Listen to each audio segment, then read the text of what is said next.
Welcome to Elmhurst, our community, coming to you from the Community Bank of Elmhurst, the Business Zone, upstairs on the second floor. I'm Ken Bartels, your host, and today we have guests related to the Elmhurst History Museum and a brand new exhibit coming up. We have Sandy Denninger, a special consultant for this exhibit, and Dave Oberg, the executive director of the Elmhurst History Museum. And welcome to Elmhurst, our community. Glad to be here, Ken. Thanks for having us. So what about the topic of immigration caused you to build an entire exhibit around that idea, and a lengthy exhibit as well? It's going from October until March. So the exhibit is called In Pursuit of Happiness, Immigrants in Our Communities, and this is really the product of several years of brainstorming and work with the staff here at the museum. We took a look back, and we've got a lot of our 19th century immigration history in our records, but really when we got into the 20th and now 21st century, we found a real gap in the record, and there are some really powerful stories that can be told in Elmhurst, Bensonville, and a lot of the surrounding western suburbs as well. We thought this would be a great way to add to our collection, to showcase some great stories along the way, and to highlight some different artifacts. And Sandy, you were brought in to sort of augment all this. Yes, exactly. You know, I was approached probably a little, bit more than a year before the exhibit opened. I think with this particular topic, because it's, can be a controversial topic, but because the museum did not have records in their own collection, that meant that it was going to involve, maybe more research or more information, collecting evidence than a standard, exhibits in the past. So in terms of the length of time that it was going to take to actually, get the content together, it proved to be a big project. So they approached me and asked if I would be interested in doing the research, writing, collecting information, sort of all that kind of behind the scenes work. And then that content was then, is being designed and made to look good. And Sandy did some tremendous oral history interviews as well, and that's part of what really lends vibrancy, I think, to this particular exhibit, is you're hearing people share their stories in their own words. Now, I'm familiar with the exhibits over the years. This one has a really long time span, opening up in October and going until May. Is there any particular reason for that, or? Absolutely, and again, this was part of the conversation when we were brainstorming as a staff, is we were looking for an exhibit that had a theme that articulated well with the school curriculum. So for our teachers and our students in Elmhurst, Bensonville, and a lot of the surrounding school districts, we wanted something that would help them meet some of their curriculum goals, and immigration really articulates very well with a lot of their social studies learning objectives. And so we wanted this to have a little bit of a longer run to give students and teachers a chance to arrange field trips and to learn and really to help our teachers and students with a lot of their learning objectives.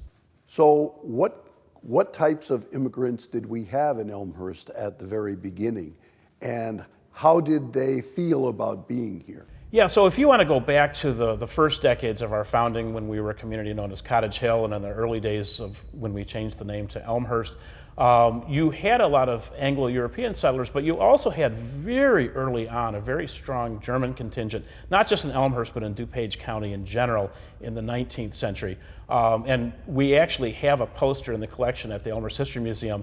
It's a bilingual poster from the 19th century advertising a Christmas celebration at Schwass's Tavern that included a puppet show and a magic act and all sorts of things. And it's written in English and German both. A lot of the early congregations would actually have masses and services in German. And of course, Elmhurst University, originally the curriculum was taught in German as well. In talking as well, I think in looking through census records, which was, part of my research, but also looking through, old issues of local publications, the Elmhurst Press, Elmhurst Leader, publications that go back, early 1900s, is you do have, as Dave mentioned, German, but also a lot of the northern kind of Western European countries. So you see that represented. There was an early article from the 1930s talking about how the Elmhurst School District was a melting pot of languages, and really it's mentioning, Swedish, Norwegian, German, Irish, English. You don't see a lot of, more diverse populations until later, and that's largely because of the way immigration laws were set up. So for the particular scope of this exhibit, we're really focused on mostly World War II on, but largely, the interviews, the photographs, the items, the stories are really more 1960s on, because in 1965, the United States enacted the Immigration and Nationality Act, and that at that point really opened the door for much more diverse populations to be able to come to the United States, which then also impacted, sort of the nationalities that were becoming more present in Elmhurst. But at the start, if you will, were they segmented? Was there this part of town was German, this part of town was another nationality? Did that occur? You do see certain neighborhoods, if you're going back into the 19th and very early 20th centuries, you do see certain neighborhood identities begin to emerge a little bit. There is some Italian immigration, Greek immigration. You see there's actually a Slovenian contingent that's really involved in building a lot of the homes and businesses actually in this community as well. So you do see certain neighborhoods crop up in that earlier time period. So these nationalities then began to shape the community in terms of its employment, how it went about its daily life, the kind of segmentation that you were talking about in terms of the populations. Mm-hmm. So we didn't wait till all the way to the 1960s to start to get more diverse. We had to have meshed along the way. I really think it's kind of a slow and steady growth, and a lot of what you see too is sort of the development and expansion of jobs that are moving away from the city as well contributed to immigrant populations moving further west.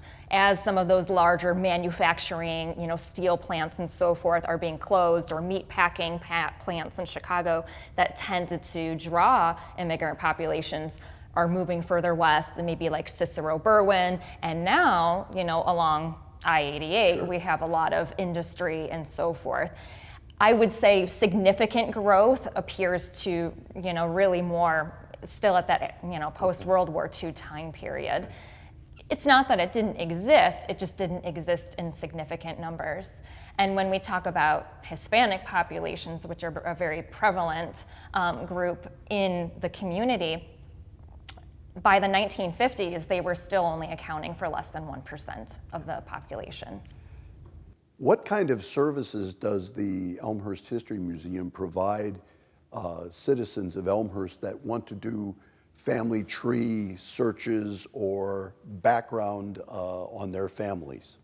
Oh yeah, we have a professional research library, and our curator of collections, Dan Lund, regularly schedules research appointments with people that are looking to research everything from the history of their home to genealogy. It vies with gardening as the number one or number two hobby in America, actually. And so we get a lot of requests if a family has an Elmhurst connection in some way, shape, or form to do research in the collection. And we have a vast archive that only continues to grow over time. So I'd say reach out to Dan Lund and make an appointment, and you'll find his contact information right on our website. Just go to elmhursthistory.org. So the populations in Elmhurst were they similar to the populations elsewhere in DuPage County? I know you mentioned Bensonville, but were they similar to what was going on in Naperville at that point in time, or were there dramatic differences? So it's interesting you bring up Naperville, because Naperville does actually come up in the exhibit, as a community that was once, like Elmhurst, very much more homogenous, but now boast a significant Chinese population as well as an Indian population. And again, largely that's attributed to initially the draw of the employment, Fermilab, Argonne Laboratory, technology, but also as healthcare industries and all of those have also expanded, that it continues to attract populations. Now, I will say that currently, one of the things that should be mentioned is that although Elmhurst may not boast as large of, the numbers as other surrounding area communities, the English as a Second Language program for District 205 currently serves students that speak over 50 different languages. So that in itself is indicative that there are, quite a variety of individuals that are living here or just, outside the town's boundaries. What are some of the main themes of this immigration exhibit? So really, we didn't want to just start the exhibit with experiences. So initially, as you come into the exhibit, you're going to see sort of a timeline per se, which really focuses on immigration law over time. The big laws that really impacted the growth or reduction in immigrant populations coming to the United States. But then the meat of the exhibit, we really wanted it to be about personal experiences, because even if folks came from the same country at the same time, their experiences might have been slightly different. Their reasons for coming might have been slightly different. The ways in which they preserve their traditions. So the bulk of the exhibit really focuses on those personal experiences, which starts with their journey to the United States, some of their first impressions, and then it kind of transitions into things like how they preserve traditions, how have they adapted to living here, what are some of the challenges that they experienced. And we also interviewed and are using video from folks who are the children of immigrants that were born here in the United States but are speaking about, maybe being torn between two cultures or how they shape themselves and their identity having lived here. And really, I have to say, this is one of the most colorful exhibits I've seen, because we've got a lot of items that people brought with them that are treasured, and we're featuring those too, and some of the stories that are connected to those as well. And there's some real humor in this exhibit too. I love that. So you touched on challenges that they faced. What were some of those challenges? I'm very familiar in later time when the community sort of turned its back on its German heritage for a period of time for obviously political reasons. But early on, prior to that time, what kind of issues did they face? Are you speaking really early? As early as you want. I'll start kind of earlier on. Initially, and this kind of plays out in some of the immigration law sections, is laws that were put in place that restricted numbers. Well, if some of those populations, whether it was Chinese or whether it was Italian or Greek or some Eastern European countries, if they were already here, sometimes they were dealing with some challenges as maybe not feeling as welcome. And as you mentioned, the Germans, especially we see that around, and a little bit with Italians maybe as well, around, the World War I, World War II, and just people maybe feeling, distrustful of certain populations and where their loyalties might lie. We do also have things like housing discrimination. So if there were a minority, and this was something that was happening in every community, not just Elmhurst. So stories of where, maybe they were unable to purchase a home because nobody would sell a home to them. Sure. Does the exhibit talk about immigration from a political perspective at all? Well, yeah, it's Mark Twain liked to say, I should say, that history doesn't repeat itself, but it often rhymes. And immigration has always been a bit of a political topic. There's a lot of push-pull, and you can go through different cycles and different time periods in our history and see that there are certain times when we're restricting immigration, other times when we need more people to pour into this particular industry and we're opening things up. And certainly that really does come into play. And we, again, any good exhibit connects to contemporary issues and concerns as well. And so we have sections even that deal with local responses to refugees coming from Afghanistan and from Ukraine as well, including a photograph from the rally that was held here earlier in the year. So the whole notion of the immigration exhibit, and you already mentioned the potential for field trips and whatever. What kind of side events? I know you always have related events with the exhibit. What are some of those? Yeah, of course, we have our wonderful supervisor of education services, Jess Wandersay, who always lines up some just terrific supporting programs with any of the exhibits that we do. We have a major program coming up on Saturday, November 5th from 6 to 9 o'clock in partnership with Immigration Solidarity DuPage, and that's going to be a Day of the Dead celebration. There's going to be an actual history of the Day of the Dead. There's going to be a procession. There's going to be music. There's going to be face painting and activities for kids. And I'm very excited that we're going to be hosting that, and I expect a pretty sizable crowd for that. We love to partner with our friends at Elmhurst Public Library. There is a community read program coming up in November as well, featuring the book American Like Me, edited by America Ferrera, and with essays contributed by a number of immigrants from around the world, sharing some of their stories. And you're going to recognize a lot of the names in that book, by the way. And it's really a powerful book, too, I have to say. And then working with Nestor Gomez. Some people might know him from his podcast. Some people might know him from his Moth Radio Hour appearances as well. And he's working with a group on different storytelling and bringing some different immigrant stories in as well. And a lot more stuff coming up, honestly. It's going to be pretty exciting. Yeah, I will say overall it's a nice blend of, the special events, lectures, book discussions, things like that, immersive experiences as well. Okay. We're going to go to a quick break. When we come back, I'm sure the audience has already noticed the artifact to your right, Sandy. And when we come back, we'll find out what that is. We're going to go to break. This is Elmhurst Our Community, and we'll be right back.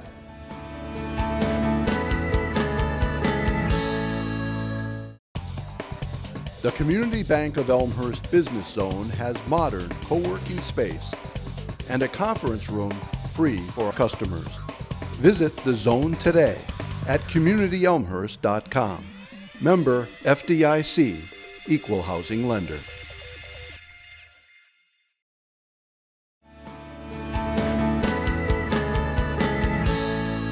Welcome back.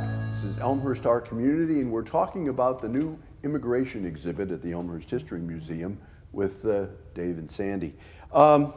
I mentioned the artifact to your right, Sandy. You've got the white gloves on, so you're good to go. What are we looking at? So what we are looking at is a traditional coffee pot, as well as a manual coffee grinder. So I'm going to tell you, and these are actually from Serbia, former Yugoslavia. And I'm going to tell you a little bit about the person and why and what this, kind of represents for her.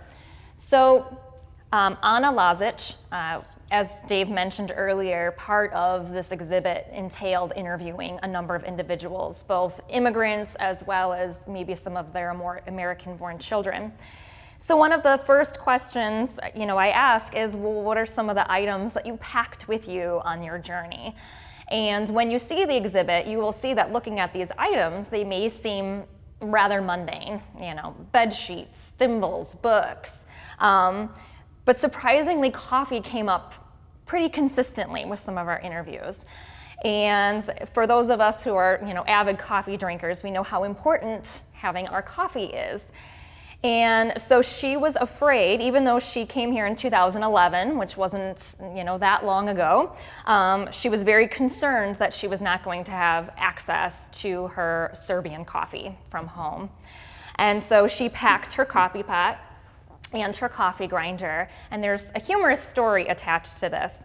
One of her first impressions of the United States. Now, she came on a fiancé visa, and another kind of interesting anecdote about that is her fiance came to the United States on a diversity visa program, which is it's a very hard to get visa, but the United States offers it to people who have low representation or immigrant numbers in the United States.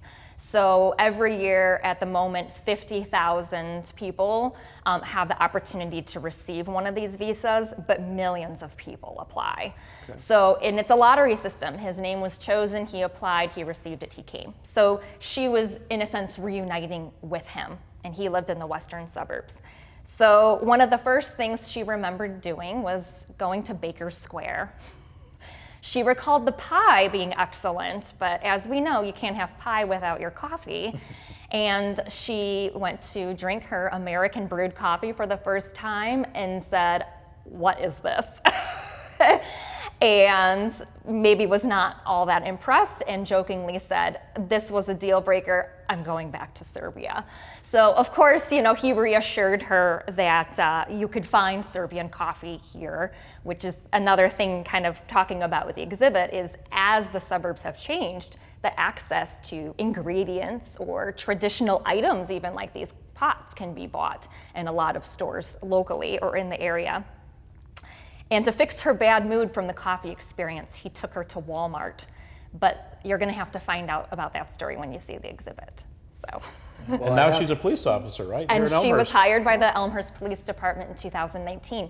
So she pursued a criminal justice degree. One of the other topics we talk about in the exhibit are opportunities. And for her, she definitely said coming to the United States gave her opportunities that may not have been available to her back in Serbia.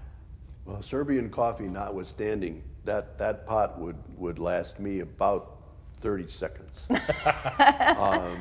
as a coffee drinker. Speaking of experiences and the ability to get them, the Community Bank of Elmhurst is one of the sponsors of this immigration exhibit.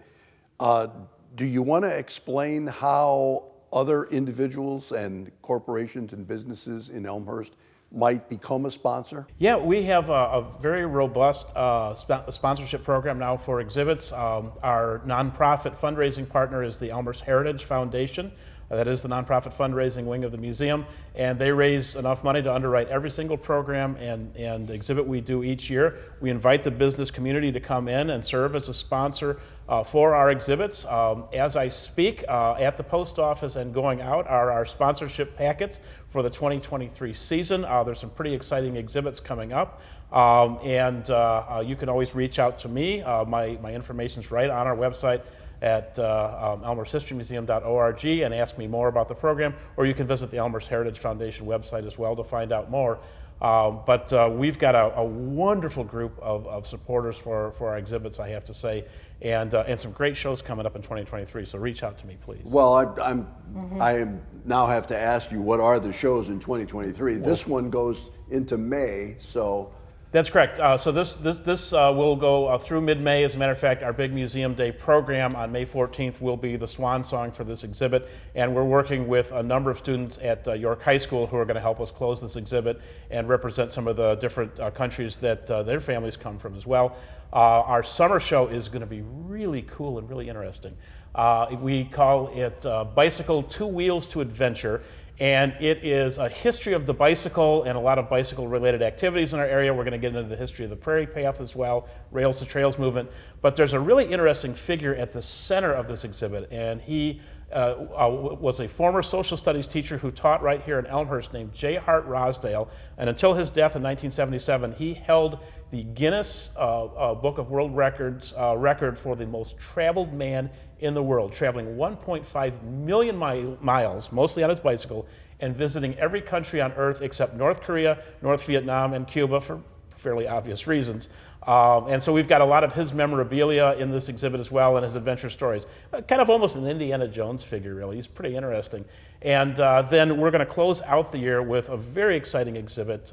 It's called Lost Chicagoland Department Stores. We're working with one of our distinguished Elmhurst History Museum alums, Leslie Goddard, who just published a book on the subject. And we're going to get into the history of Marshall Fields, Carson Peary Scott, Montgomery Ward's, Goldblatt's, all of those different great department stores that we remember. And we'll, of course, have a little bit of a local focus there as well, getting into Old Swangs and some of the other stores right in our community as well. And that'll be just in time for the holidays. I think it's going to be an absolutely fantastic exhibit. So back to the current exhibit. I always like to ask my guests, particularly when we're talking about something near and dear to their hearts, your favorite thing in this exhibit, so that when people come, they'll look for it. Well, Sandy said she really liked this. Oh, boy. Dave really liked that. I sort of like that over there. So your favorite thing? That's a tough one. That is a tough one. I've got one that really hit me. Okay. So that it's such a simple thing, but that dining room chair. There's a dining room chair in there from a family that actually lived in one of the boxcar communities that. A lot of Latino immigrants came into the area to work in the railroad industry, and literally lived almost next to the tracks. And this particular dining room chair just tells the powerful story of that journey. I think, I don't know, that one gets me for some reason. Mm-hmm. I probably have a couple, but okay. one of the organizations we worked with for Objects or Information is an Asian community center in Naperville, and every year, as part of maintaining traditions, they host a lantern festival, and with performances and dance. And so we have one of their dancers' costumes on display. It's very vibrant, lots of detail, pleats in the skirt, a headpiece.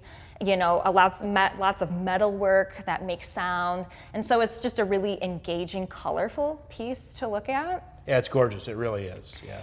I think the other one for me is actually an American Girl doll who is wearing the traditional Muslim headscarf, as well as the dress, the tunic style dress.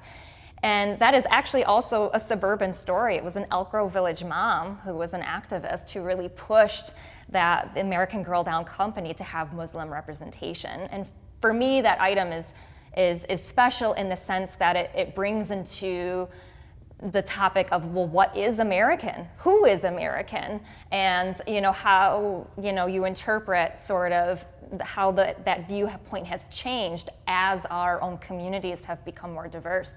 You have to almost ask yourself, what is American right now? And she designed that herself too, didn't she? She designed, she designed the clothing that accompanies the doll, which is bought as the outfit, and then you can put it on any doll you choose. So. Well, immigration as a subject matter it used to be so closely aligned with assimilation. Mm-hmm. That expectation early on. Immigration now has changed so much in terms of, does the exhibit speak to the change in attitudes towards assimilation over time? Yeah, absolutely. And so, you have this melting pot ideal that the United States, sort of, went with or tried to implement. And really as early as, the 1940s, the idea of, having multiple cultures exist, alongside each other was, kind of praised or welcomed. Now, many still believe in the melting pot approach, but I think now, most people accept this idea of that the United States is really more like a stew or a mosaic or a quilt, where it's made up of distinct parts existing, as a whole. And really, too, some of the interviewees we spoke with did say some of the opportunities that they've had are because they're multicultural. Maybe they speak more than one language, they understand more than one culture. And even for native-born Americans, the idea that, they might want their children to take a second language, or maybe they hire a nanny from a different country to help raise their children, because the exposure to different cultures and having that, more worldly view is something that's, really prized. Well, and even the quote-unquote definition of a Native American in terms of not so much the Native American population, but as Native Americans, what does that mean? Mm-hmm. In terms of your own history and cultures and what you bring to the table? You were about to say something. Well, no, it was really interesting because as Sandy brought up the stew or the mosaic metaphor, those came from interviews. I mean, I remember the one interviewee actually saying, "Well, more like a mosaic." That's how it is exactly. How that came out, and the idea is that you've got all of these wonderful, vibrant pieces that create a whole greater than the sum of its parts. And I think it's a great, powerful metaphor, and that it actually came out of one of the interviews really struck me.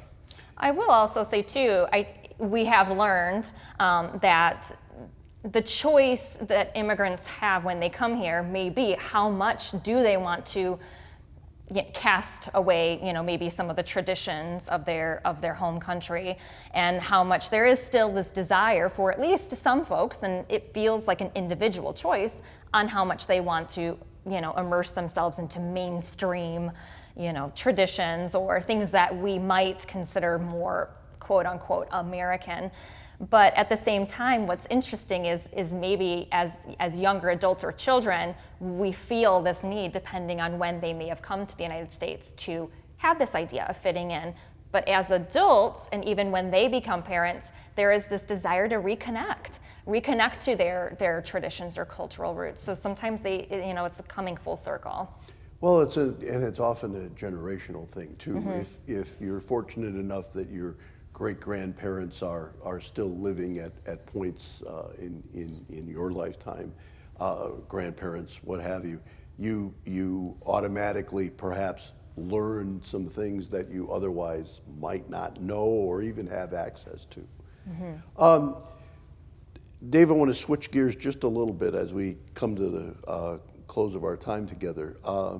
Can you talk about the uniqueness of the Elmhurst History Museum as a department of the city of Elmhurst? Yeah, I was going to say, you see a lot of communities that have a history museum or an historical society of some sort. Often they're all volunteer organizations, or they might enter into a public-private partnership in some way, shape, or form with a local taxing body.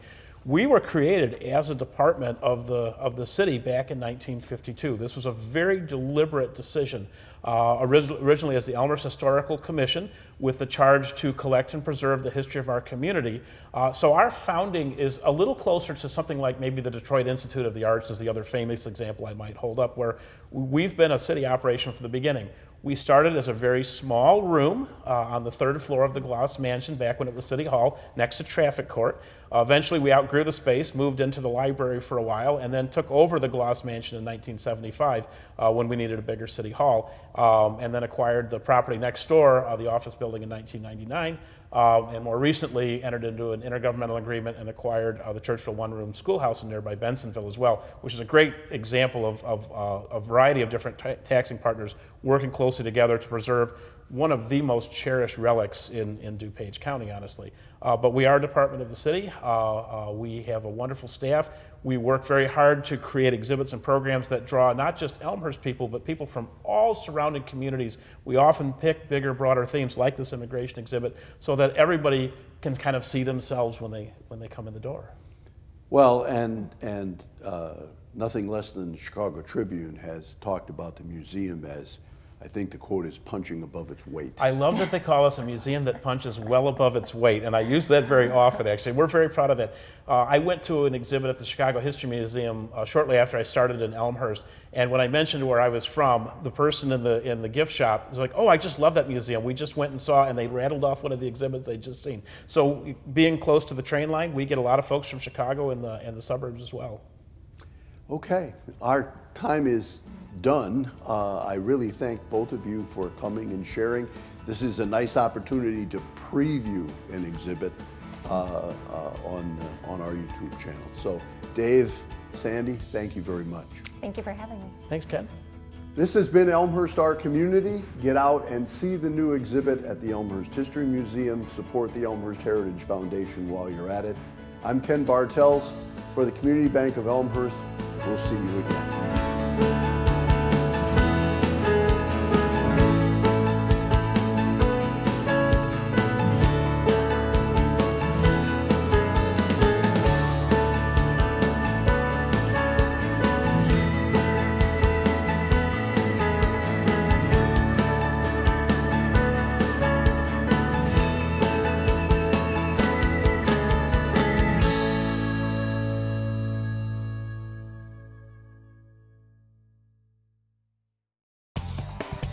The Community Bank of Elmhurst Business Zone has modern co-working space and a conference room free for customers. Visit the zone today at communityelmhurst.com. Member FDIC, Equal Housing Lender.